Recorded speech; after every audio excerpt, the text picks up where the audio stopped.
Hi! Hello! అందరికి good afternoon అండి. ఎలా ఉన్నారు? ఏం చేస్తున్నారు? భోంచేసారా? చాలా మంది గాలిలో దీపం పెట్టి దేవుడా నువ్వే అంటారు. అంటే మనం చేసే పనులు చేయకుండా అన్నీ మొత్తం దేవుని మీదే దొబ్బేస్తుంటామంట. అంటే మనకి మంచి జరిగినా దేవుడే అంటాము, చెడు జరిగినా దేవుడే అంటాం గదా! కానీ మనము దేవుని చుట్టూ తిరిగే బదులు దేవుడు మన చుట్టూ తిరగాలంటే ఒక పరిష్కారం ఉంది. ఏందంటే బ్రహ్మ ముహూర్తం. బ్రహ్మ ముహూర్తం అంటే ఏంటి? బ్రహ్మ ముహూర్తంలో లేసి ఏ పని చేసినా, ఏమనుకున్నా, మనం ఎలా ఉండే దాన్ని బట్టి పట్టిందల్లా బంగారమే అవుతుంది. ఇది 100కి 200% గ్యారంటీ అండి. బ్రహ్మ ముహూర్తం అంటే ఏంది? ఏంది చెప్పండి?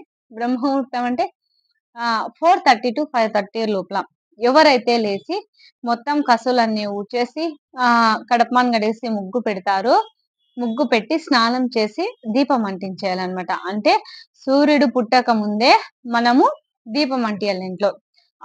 ఎప్పుడైతే ఇంట్లో దీపం పెట్టి ఆ టైంలో లేసి అంతా క్లీన్ చేసుకుంటారో వాళ్ళకి దేవుడు కంపల్సరీగా వెంటే ఉంటాడు. ఎందుకంటే మనకి ఇది చేసిన తర్వాత 1 మంత్ పట్టొచ్చు, 2 మంత్స్ పట్టొచ్చు. కానీ దేవునికి ఇష్టమైన టైం అన్నమాట అది. ఆ టైంలో ఎవ్వరైతే లేసి దీపం అంటిస్తారో మీరు దేవుని దగ్గర పోవడం కాదు.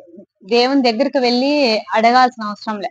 దేవుడే మన దగ్గరకొచ్చి అడిగిండే ప్రతి కోరిక నెరవేరుస్తాడనమాట. ప్లీజ్ అండి ఎవ్వరైనా సరే మీకి ఏదైనా జస్ట్ 1 మంత్ ట్రై చేయండి. మీకీ రిజల్ట్ కనపడుకోకుంటే నాకు మెసేజ్ చేయొచ్చు. ఓకేనా? ప్లీజ్ అండి మీకీ వీడియో నచ్చినట్లయితే ప్లీజ్ లైక్ చేసి సబ్స్క్రైబ్ చేయండి. ఇంకొక విషయం వ్యూస్ కోసమయితే నేను చేయడం లేదు. నా ప్రాక్టికల్‌గా నేను చేసి మీకి చెప్తున్నా. అది ఆ టైంలో లేసి దీపం అంటిస్తే అంత మంచి రిజల్ట్ ఉంది. ఓకేనా? బాయ్ అందరికి.